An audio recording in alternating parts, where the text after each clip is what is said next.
Oi, gente, desculpa aí, entendeu? Mas é que hoje foi o dia dos erros, entendeu? Então, a gente tenta sanar da melhor maneira possível. Tá todo mundo ouvindo? Sim. Sim, né? Me perdoem, mas realmente ninguém melhor do que vocês para saberem que a internet, o computador dá problema e a gente tem que ir adaptando, né? Mas vamos lá, todo mundo de posse do segundo material, gente? Bom, nós já vimos, né, no início, no final do material que passou, né, nós chegamos a falar sobre o instrumento procuratório e agora a gente vai dar prosseguimento ao conhecimento. Eu faço sempre questão de explicar isso aos alunos, porque em verdade, eu não sei o que se passa na cabeça das pessoas, mas a tendência é achar que o aluno tem a obrigação de saber o que é procuração, para que serve procuração e como se utiliza uma procuração, e a parte teórica simplesmente explica o que é um instrumento procuratório, mas em verdade não explica o propósito, né? O verdadeiro propósito da coisa.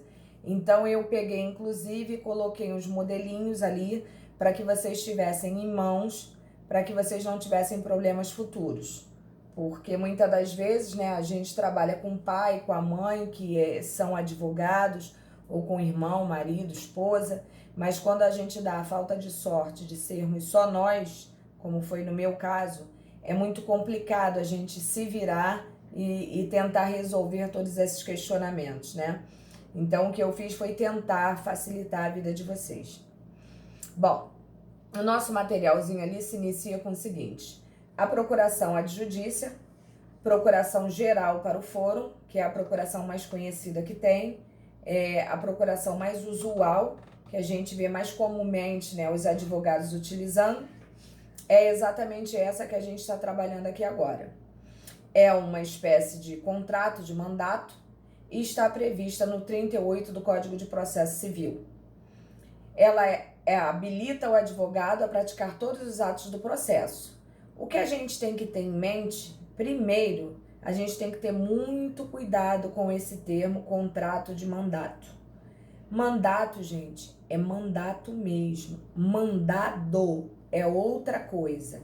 Então a gente tem que ter muito cuidado, porque eu vejo muita gente boa, muito advogado que trabalha há muito tempo, tarimbado, ainda usando esse termo mandado para mandato, entendeu? A nomenclatura é divergente uma da outra, entendeu? Não tem nada a ver em verdade uma com a outra. E a gente tem que ter sempre em mente que quando a gente ouvir o termo mandado, não tenham dúvida, mandado é de mandar, tá? E no caso do instrumento procuratório, ninguém manda em ninguém. É exatamente uma situação contratual onde se permite que uma pessoa atue em seu nome ou para determinada situação ou para decisões mais efetivas e mais sérias. Então, o nosso instrumento procuratório é um mandato. Tranquilo? Bom, então olha bem, em regra, essa procuração mais simples que a gente está vendo aqui agora é uma procuração que vai permitir você atuar em um processo para coisas mais simples, né? Ela, na verdade, você vai praticar todos os atos processuais, com exceção daqueles que eu coloquei ali no material para vocês. As exceções são receber citação inicial, confessar, reconhecer a procedência do pedido, transigir, desistir, renunciar ao direito sobre que se funda a ação, receber, dar quitação e firmar compromisso. Geralmente, esse firmar compromisso ele é muito amplo, né? Então, quando a gente fala que as exceções são essas ali, é porque, em verdade, não se permite, com este tipo de instrumento procuratório, praticar atos como aqueles que ali estão. Então, a gente tem que ter muito cuidado na hora de gerar um instrumento procuratório.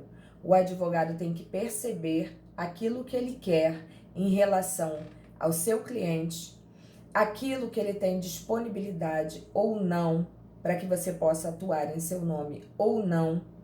E para aqueles clientes que realmente trabalham com você há muito tempo, que têm perfeita consciência do seu trabalho, que sabe da sua ética e do seu profissionalismo, você poderá facilmente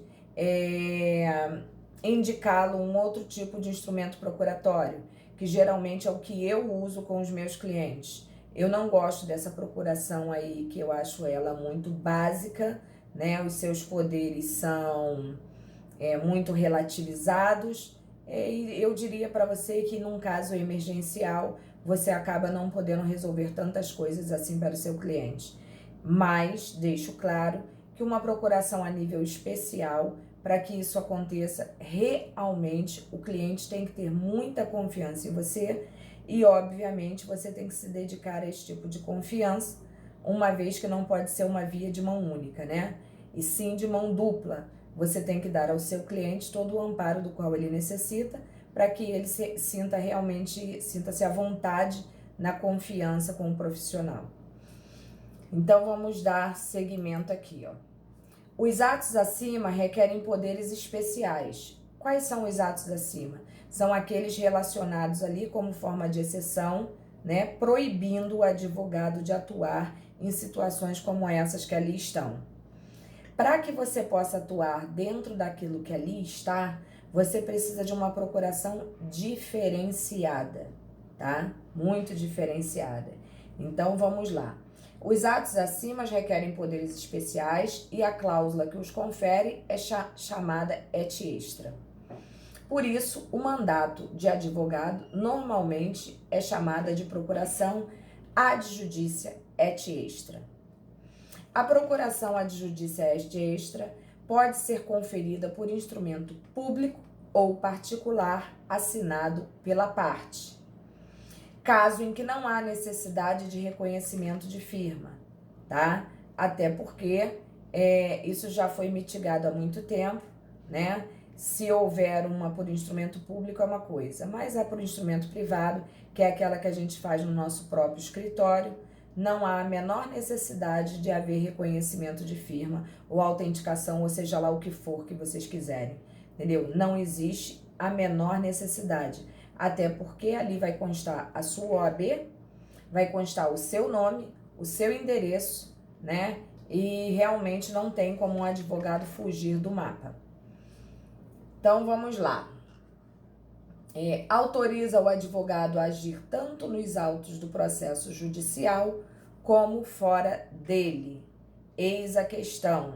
Para que isso ocorra, a pessoa realmente tem que ter confiança no profissional que ela está contratando.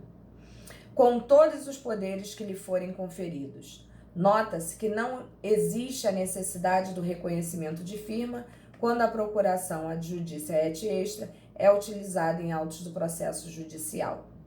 A fundamentação tá aí para vocês, né? Artigo 105 do Código de Processo Civil. Se eu sou você, vocês, inclusive, assim que vocês tiverem um tempinho, eu pegaria o meu código e marcaria todos esses artigos para que vocês criem uma facilitação na hora de manuseá-lo, né?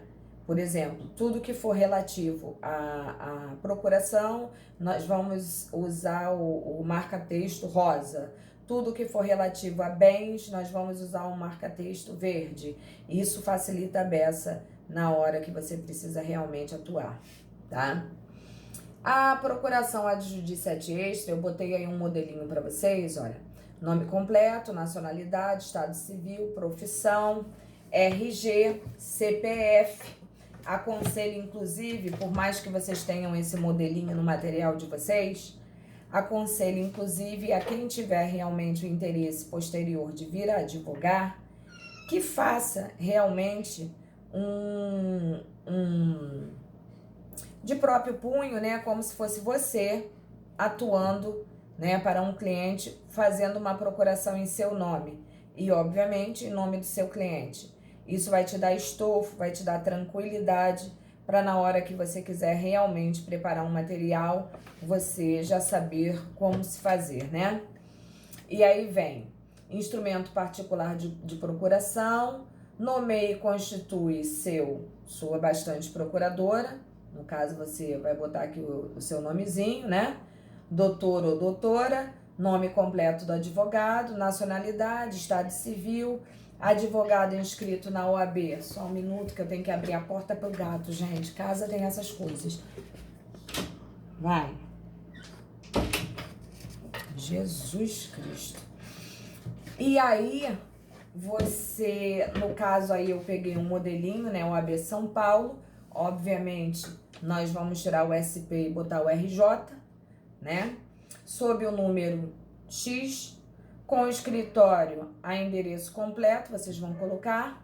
A quem confere amplos poderes para o foro em geral, a defesa de seus direitos e interesses, com as cláusulas ad judicia et extra, em qualquer esfera, juízo, instância, olha isso, ou tribunal, podendo propor contra quem de direito as ações competentes e defendê-las nas contrárias, seguindo umas e outras até final decisão, usando os recursos legais e acompanhando-os, conferindo-lhe ainda poderes especiais para... Aí é que vem o pulo do gato, tá, gente? Prestem atenção, para transigir, firmar compromisso ou acordos, receber e dar quitação, desistir, agindo em conjunto ou separadamente, olha isso, conjunto ou separadamente do seu cliente, podendo ainda subestabelecer em outrem, com ou sem reservas de iguais poderes, dando tudo por bom, firme e valioso, em especial para. Bom, o que seria esse em especial para? Vamos supor que você esteja atuando num processo de alimentos, tá? Em especial para processar e acompanhar o processo número XYZ na esfera de família, entendeu? E aí você vai explicar ali. Ou basta que você coloque em especial para atuar no processo número tal. Também seria o suficiente. Agora, vocês vão ter que ir no artigo que eu falei acima e verificar se vocês querem todos aqueles poderes que lá estão e colocá-los na procuração. Por quê, gente? Olha a importância disso. Tem advogado que coloca simplesmente, quando chega ali, ó, legais e acompanhando, conferindo-lhes ainda poderes especiais, conforme disposto no artigo tal.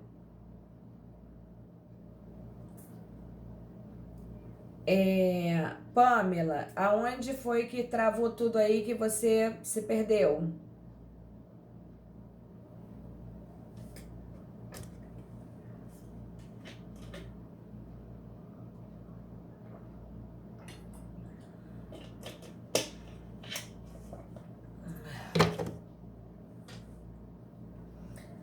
Ah, tá. Entendi. Porque quando chega, o que eu tô falando é que tem certos profissionais que eles acham suficiente criar um instrumento procuratório, ou seja, uma procuração, onde quando chega aquela parte ali, ó, conferindo-lhe ainda poderes especiais, ao invés de colocar tudo aquilo que ele quer como poder especial, ele coloca simplesmente especiais conforme disposto no artigo X, mas não especifica o que está no artigo X. Acontece o seguinte, faço eu a pergunta a vocês. O teu cliente tem obrigação de saber o que está no artigo? Ele não tem a menor condição, né? Ele sequer tem obrigação de saber o que se encontra no artigo. Mas você que trabalha na área jurídica, assim como o juiz, como o promotor, como o defensor, né? Todos sabem, o cara que você está atuando ali em defesa dele, ele não tem a menor condição, às vezes, de saber o que realmente está disposto naquele artigo. Então tem juiz que entende que quando o advogado não especifica os poderes especiais, o que acontece? Ele entende que, na verdade, ele não é obrigado a aceitar aquele instrumento procuratório. Porque dizer que está no artigo tal, eu sei e ele sabe, mas e o cliente sabe? Então isso às vezes gera algumas complicações. E o melhor realmente é você não gerar esse tipo de entrave, né? Nem para você, nem para o judiciário, muito menos para o seu cliente. Então a melhor opção realmente é você especificar quais são os poderes especiais. Se você quiser complementar conforme o artigo X, não tem problema nenhum, mas o ideal é que você especifique. Tranquilo isso para todo mundo ou não?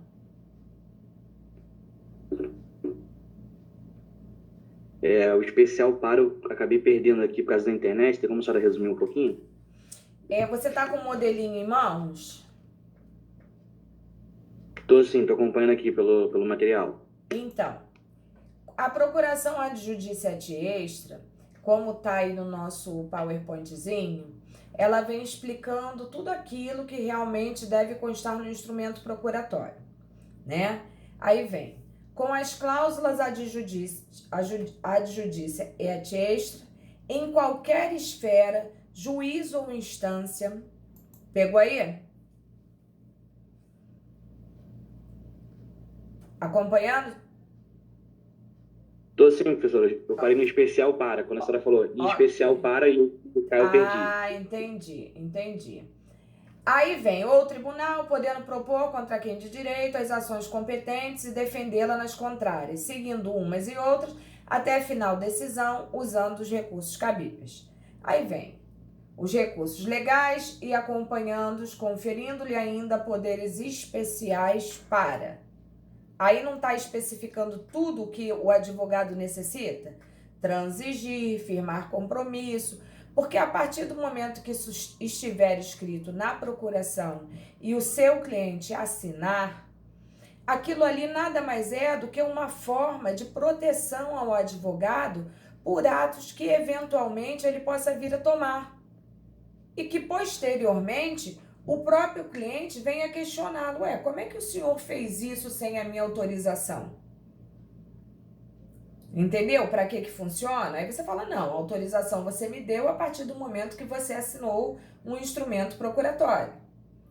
O ideal, em verdade, é que esse instrumento procuratório venha acompanhado, obviamente, da explicação daquilo que você efetivamente pretende, né, para o processo, para que o cliente não fique insatisfeito ou que ele não perca a segurança e a confiança que ele tem em você, tá? Mas o instrumento procuratório nada mais é do que uma forma do cliente permitir que você atue não só em nome dele, mas para também tomar decisões que ali estão. E que mais tarde, num futuro qualquer, não crie problemas para você em que ele diga: não, eu não te autorizei a isso. Não, você me autorizou, porque tá aqui, você leu e você assinou. Tranquilo ou não, gente?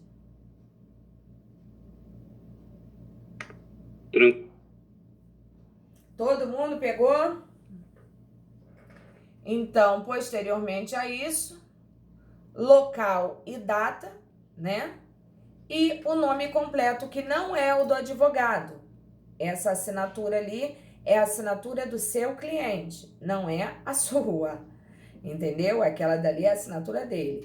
Com essa assinatura é que ele vai estar dizendo que você tem autorização não só para trabalhar em seu nome, mas também para tomar todas as decisões inerentes àquilo que está escrito ali. Beleza?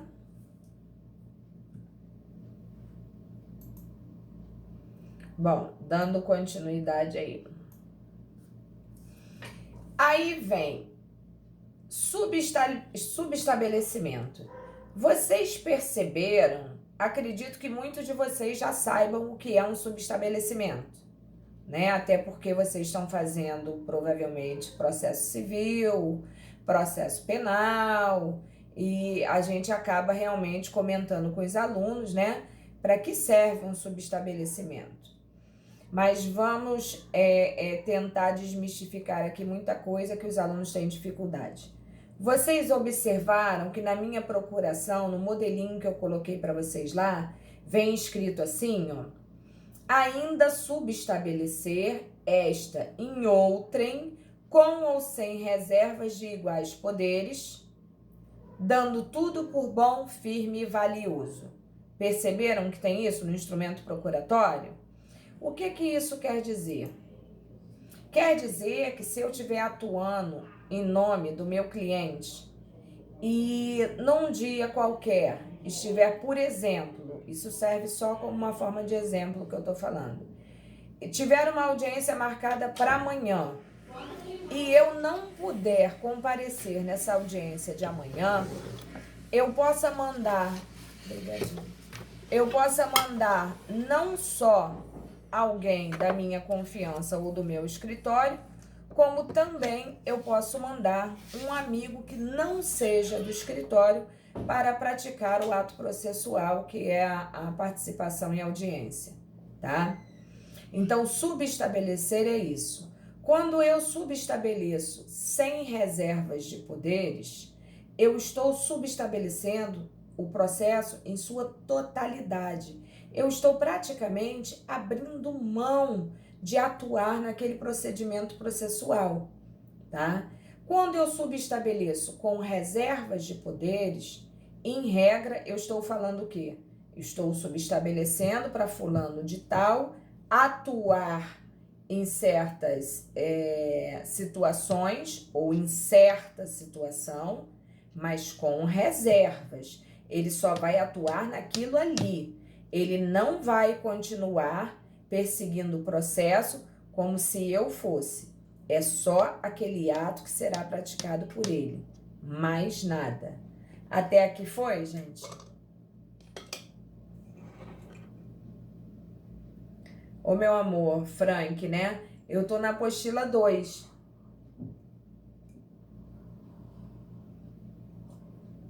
Página 6 da segunda apostila. Isso aí, Lauren, obrigado.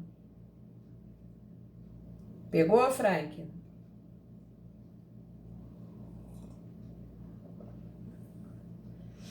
Tranquilo aí, meu povo? Deu para entender pelo menos essa parte?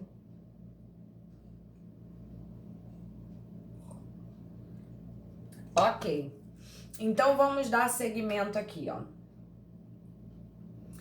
Então, o subestabelecimento é o ato pelo qual o procurador transfere ao subestabelecido os poderes que lhe foram conferidos pelo mandante. Professora, Oi, meu amor.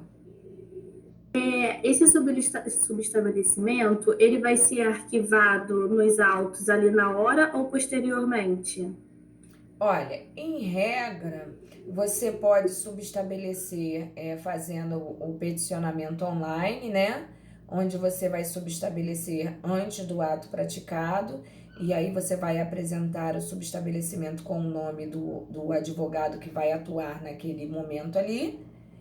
E se você for subestabelecer sem reservas de poderes, você já vai informar que não mais vai atuar no processo por motivos particulares. Bastaria você colocar isso, tá? E se for um local onde você não tem ainda o processo online, porque acreditem, isso existe, né? Que só trabalha ainda com processo físico, muito nessas varas de interior, né? Você pode apresentar esse subestabelecimento no ato mesmo da prática, por exemplo, da audiência. Você chega, apresenta e eles vão colocar o subestabelecimento lá fisicamente, tá? Ah, eu quero atuar e não é mais físico, online, tá? São as duas maneiras de você subestabelecer. Hoje em dia, né, muito mais usual o subestabelecimento via online, né? Que você bota a sua assinatura digital lá e inclusive fica uma coisa muito mais rica em definição, né? Mas fora isso, existe essa maneira física também, como eu já falei aqui. Certos fóruns ainda não se adaptaram a este contexto e a gente realmente tem que levar fisicamente. Tranquilo?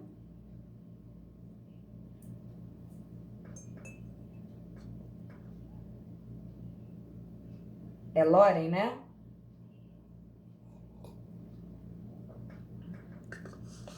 Bom, então vamos lá. O subestabelecimento pode ser feito com reservas de poderes, consistindo na transferência provisória dos poderes, podendo o procurador reassumi-los a qualquer tempo, ou sem reserva de poderes, como eu havia falado com vocês, tratando-se de transferência definitiva, em que o procurador originário renuncia ao poder de representação que lhe foi conferido. Então, até isso, gente, quando você bota na procuração, você, de uma certa forma, já está facilitando o seu trabalho, entendeu? Uma vez que é uma coisa muito complexa, você ligar para o cliente e falar, olha, eu não vou poder estar nesse dia, mas eu vou mandar um outro advogado. É óbvio, gente, que ninguém quer enganar ninguém. Simplesmente é questão de se precaver. Precaução nunca é demais. A verdade é essa. Porque senão você fica limitado a uma série de circunstâncias que realmente dificultam todo o procedimento. Imagina no dia você estar passando mal e você realmente não conseguir comparecer a qualquer um dos atos que já estavam marcados com seu cliente. É bem melhor você mandar um profissional da sua confiança, que já está acostumado a lidar com processos com você, do que você simplesmente olhar para a cara do seu cliente, né, às vezes por telefone, e falar, olha, lamentavelmente eu não vou poder te atender hoje, ou eu não vou poder comparecer. É complicado isso, né? Acho que a gente tem que realmente diminuir os riscos e tentar agradar o máximo possível, né? Então, é para isso que existem os subestabelecimentos. Vamos seguir aqui, então. Em que o procurador ordinário renuncia ao poder de representação que lhe foi conferido. OBS. Os advogados devem observar normas éticas com relação ao subestabelecimento do mandato, assim nos termos do artigo 26 e parágrafo 1º deste mesmo artigo, tá? Do Código de Ética, né? Então, quando a gente fala da ética, é simplesmente para você não atuar com arbitrariedade, né? Eu subestabeleci, todos os atos eu vou subestabelecer, não vou comparecer a nenhum. Então, o que dá muito a sensação é de que, em verdade, você só pegou o processo para ganhar dinheiro e não está atuando em nada.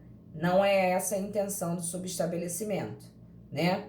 Assim como também não é ético você vai atuar num processo em que, vamos supor, você cobre 10 mil do cara, tô dando um exemplo, tá? Você cobra 10 mil do cara, o cara dispõe de 10 mil à vista, muitas das vezes, para te dar, e você tem um colega que está iniciando a trabalhar agora, né?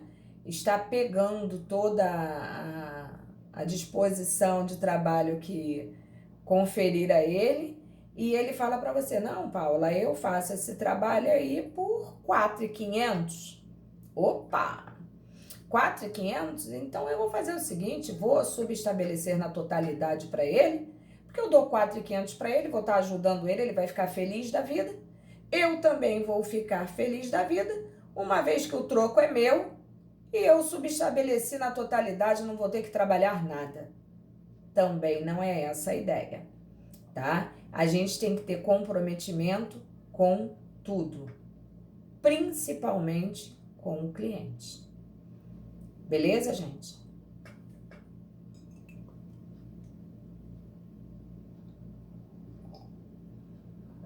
Tá dando para entender até aqui, gente? Por que eu não vejo a carinha de vocês de novo? Me dá uma tristeza no coração.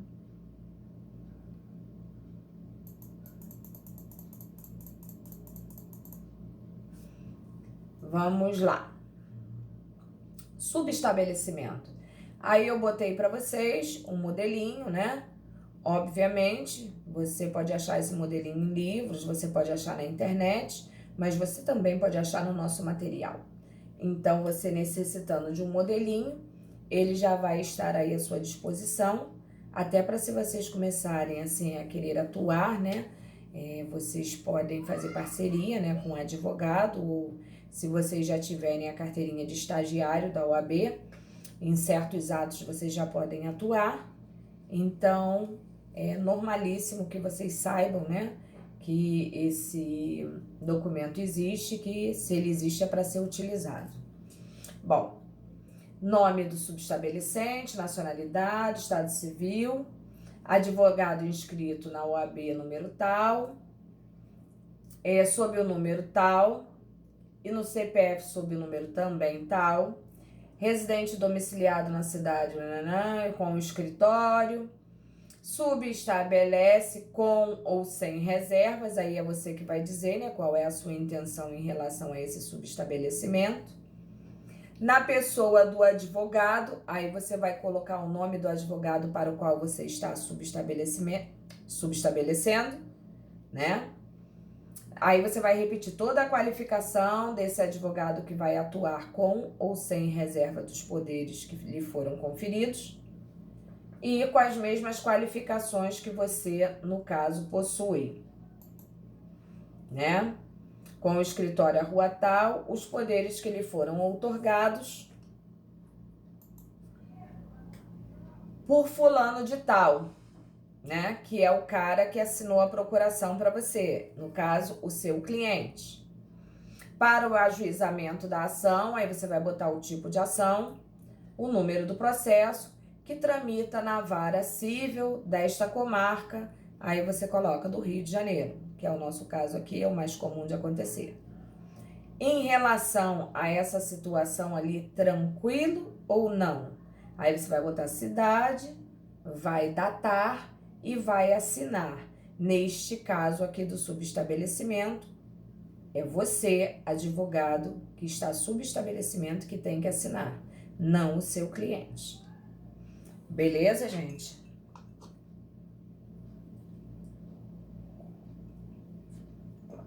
Tranquilo, né? Isso é muito fácil, entendeu? Principalmente quando a turma é das galáxias. Eu acho que, na verdade, todas as turmas são das galáxias, né? Cada um dentro do seu contexto. Mas existem realmente seres iluminados e especiais. Vocês estão dentro deles.